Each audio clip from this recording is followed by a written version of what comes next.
مرحبا بكم مشاهدي قناة لاندكس تي في الجزائرية. حدث هام جدا يتمثل في إضراب قطاع التربية الوطنية متمثل في النقابة الوطنية لعمال التربية الوطنية الجزائرية. هام جدا أن يصدر اليوم وفي خلال اليوم الاحتجاجي الذي تعمدته النقابة للمطالبة بحقوقها في ظل تغاضي القطاعات المسؤولة خاصة وزارة التربية. في حدث هذا الإضراب ارتأت قناة لاندكس تي في أن تتصل مباشرة برئيس النقابة الوطنية لعمال التربية السيد الأستاذ عبد الكريم بوجنح، وهو معنا على الهواء مباشرة. أستاذ عبد الكريم مرحبا بك. شكرا لكم. أستاذ عبد الكريم، هذا الإضراب أو اليوم الاحتجاجي ما حقيقته بالضبط؟ شكرا على كل حال، اشكركم على هذه الدعوه. هو الحدث تاع اليوم هو اضراب اليوم ل 16 افريل، هو مصادف ل 16 افريل ليوم العلم، هو وكذلك وقفه احتجاجيه بملحقه وزاره التربيه بالويسو. هو في يتناول عده نقاط، وعلى راسها هي القانون الخاص، هي اعاده فتح تعديل القانون الخاص، لان القانون الخاص اللي هو القانون الخاص جاء باختلالات كبيره جدا وكثيره واخترق حتى القوانين. في المرسوم التنفيذي جاء المرسوم التنفيذي 315/08 جاء بعده اختلالات، ثم عدل وتمم بمرسوم تنفيذي اخر اللي هو 212 فجاء اسوء من 315/08. وفي اختلاف، يعني نقدر نتكلم من بين الاختلافات اللي كاين يعني موجوده، هو ان ما كاش يعني اليوم كي رحنا للاعتصام ولا في الاضراب ما كاش رتبه اللي جات في 315/08، ما كاش رتبه يعني ما يستحتج. يعني احنا واش نطالبوا من وزاره التربيه تعطينا رتبه، يا اما استاذ تعليم ثانوي او متوسط او ابتدائي او معلم ابتدائي او استاذ تعليم مقتصد مدير، يعني كل هيئات التدريس او هيئات الاداره ولا تقول لك راهم، ولا مساعد تربوي او الاسلاك المشتركه تقول لك راهم راضيه بهذه. يعني ما كاش هذا يعني فئه ولا رتبه راهي راضيه بهذا الصفقه 315/08. وكي جاء 240 معدل تمام، حنا كنا نقول نتفائلوا خير، ولكن لقينا اسوء من 315. حنا كنا نقولوا تعديل او اعاده النظر في القانون الخاص، اليوم رانا نقولوا الغاء هذا المطلب تاعنا اليوم، الغاء 240/12، لان 240/12 دار طبقيه في المؤسسات التربويه ولا تفرقه بين عمال القطاع.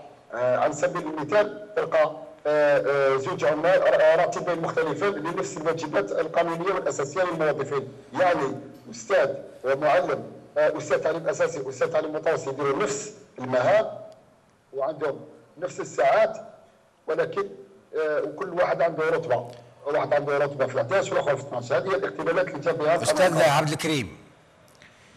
استاذ عبد الكريم، هل تم الاتصال بوزاره التربيه والتعليم قبل اليوم الاحتجاجي، او هل تمت اتصالات سلميه انجاز لي ان اقول تشاوريه في امكانيه ان يعني تراجع وزارة التربية قضية هذا القانون، أم أنه انتقلتم مباشرة دون أي تواصل أو تعاطي مع وزارة التربية في إجراء الاحتجاج بيوم 16 أفريل بمناسبة إعلان حقوقكم المهضومة؟ هو في الحقيقة احنا قد حضرنا مرارا وفي عدة مناسبات الوصاية، ولكن ودرنا يعني وكانت محاضر رسمية والتي قطعتها على نفسها والتي وقعتها مع التنسيقيات، ومع ذلك لا تزال اغلب المحاضر العالقه دون تنفيذ او التزام. وزياده على هذا كنا درنا اعتصام، كان بعد المجلس الوطني مباشره درنا اعتصام وحضرنا الوزاره وقدمنا لهم يعني حتى المطالب تاعنا، والى حد الان ما كاش يعني رد من طرف وزاره التربيه، ولهذا يعني التجأت النقابه الى هذه الاضرابات والى هذه الاعتصامات. ما مدى تجاوب قطاع التربيه بكل مستوياته مع هذا الاضراب او الدعوه لهذا الاضراب في يومه الوحيد والاول؟ صراحه احنا درنا اضراب ليوم واحد فقط اللي هو يوم مصادف اليوم العلم، ولكن كانت استجابه يعني قويه جدا، وخاصة في بعض الولايات التي أغلقت كل المؤسسات التربوية، يعني فاقت 80%، يعني كان برسنتاج فاق 80%، يعني وكانت الاستجابة في الاعتصام يعني حضروا حوالي تقريبا أكثر من 3500 يعني مربين، من بينهم مساعدين تربويين، ومن بينهم عمال واساتذه مديرين مفتشين، كل الفئات حضرت. الآن إذا كان لم تستجب الوزارة، ثم قبل هذا هل استجابت الوزارة في هذا اليوم تحديدا؟ هل تلقيتم اتصالات من وزارة التربية في أنه فيه نية للتفاهم معكم، أم أن الوزارة وكعادتها في المنظومة السابقة لا زالت تلتزم الصمت وتراقب من بعيد؟ الإدارة التزمت الصمت، وأنا بهذه المناسبة أنا ندير نداء لكل النقابات، لكل نقابات عمال التربية، لترك الحساسيات النقابية على جهة، وناخذوا بعين الاعتبار هذا الموظف في قطاع التربيه، وكي تكون يعني قوه واتحاد النقابات راح تكون تجيب ثمارها. انا راح نزيد ندير نداء على دعوه كل النقابات باش نتوحدوا وباش نحلوا مشكل المشاكل اللي نطرحها في القطاع. عده مشاكل من بينها مشكل القانون الخاص، ومشاكل اخرى اللي هي طب العمل ومشاكل الجنوب. يعني كنا لازم النقابات حان الوقت باش نتحد ونترك كل حساسيات على جهه. سيد عبد الكريم، تحديدا أن هناك حساسيات ما بين هذه النقابات، وأريد لك أن تشخصن لي تحديدا ما هي المشاكل الحاصلة بين النقابات وعمال التربية. نتحدث أنه أصبحت أقطاب متعددة تعبر عن مشاغل ومشاكل قطاع التربية. ما واقع العلاقات الحاصلة ما بين هذه النقابات يعني، وبصراحة حتى يتطلع جمهور التربية والتعليم عن هذا الواقع؟ هي على كل حال يا اخي، هذا موضوع يعني موضوع باش نكونوا بكل صراحه. هي المشاكل هي استعراض العضلات والزعامه. كاين بعض رؤساء النقابات يحبوا يتزعموا ويحبوا يوروا روحهم بلي هما اقوياء ويحبوا يوروا بالقاعده العمليه، لكن كان همهم الوحيد هو الخدمات الاجتماعيه.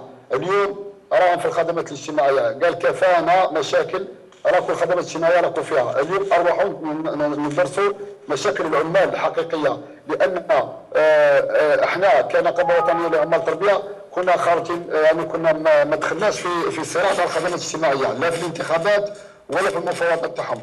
وحنا رانا نقولوا كان النقابه الوطنيه لعمال التربيه ما تسيرش الخدمات الاجتماعيه، حنا رانا رافضين. ولكن اليوم رانا نشوفوا الصراعات الداخليه بين النقابات، حتى النقابتين اللي داروا نفس الاضراب راهم اليوم تقاسموا.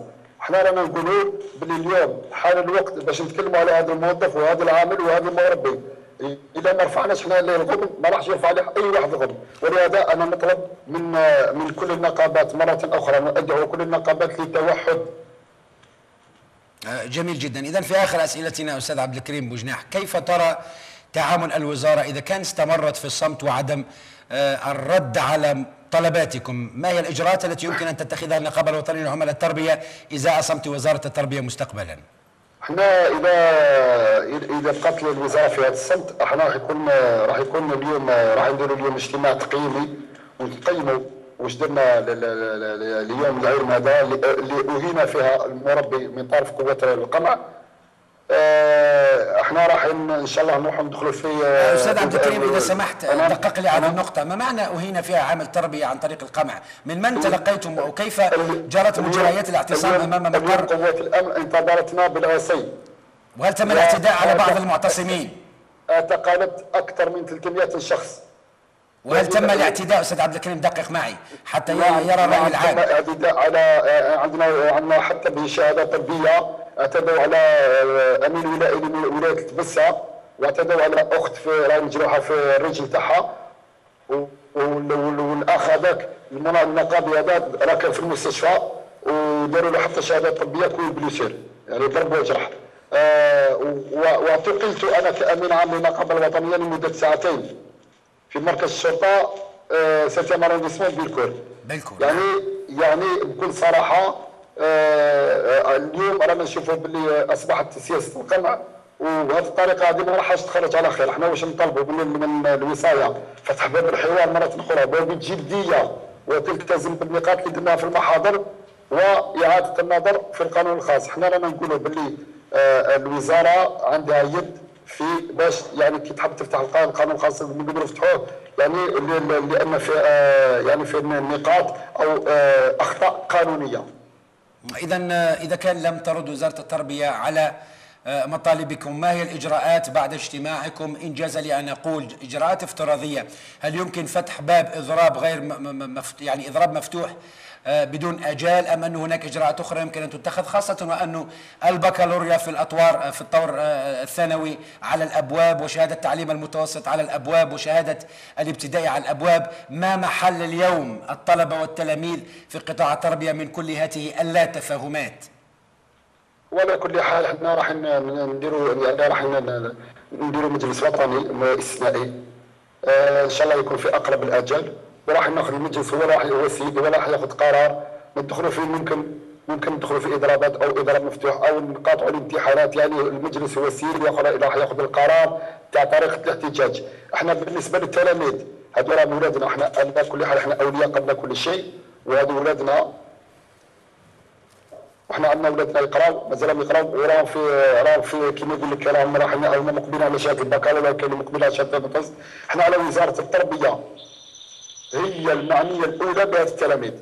يعني اذا كان وزير التربيه اراد باش يكون استقرار في القطاع، عليه بفتح الابواب والالتزام بالمحاضر اللي قدمناها اللي مضيناها معه. اخ عبد الكريم بوجناح، كلمه اخيره اذا سمحت على قناه لاندكس تيفي الجزائريه. احنا والله اولا اشكركم جزيل الشكر، و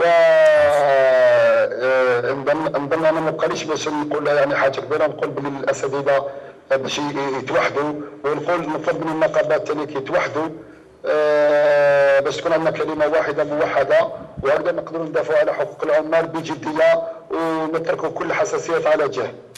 كان معنا عبد الكريم بوجناح رئيس النقابة الوطنية لعمال التربية من عين المكان من العاصمة، من مقر النقابة الوطنية لعمال التربية عبر خدمة سكايب. شكرا جزيلا لك.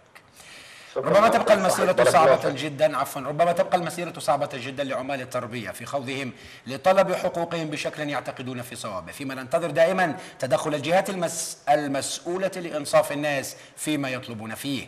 ويبقى ربما قطاع التربية من أشد القطاعات حساسية، والذي ينبغي أن تولي له الدولة كل أنواع الاهتمام، وإلا فمستقبل الجيل القادم وما بعده من الأجيال قد يعاني الكثير. من قناة لاندكس تيفي أحييكم أنا عبد الحليم بوشراكي، في أمان الله.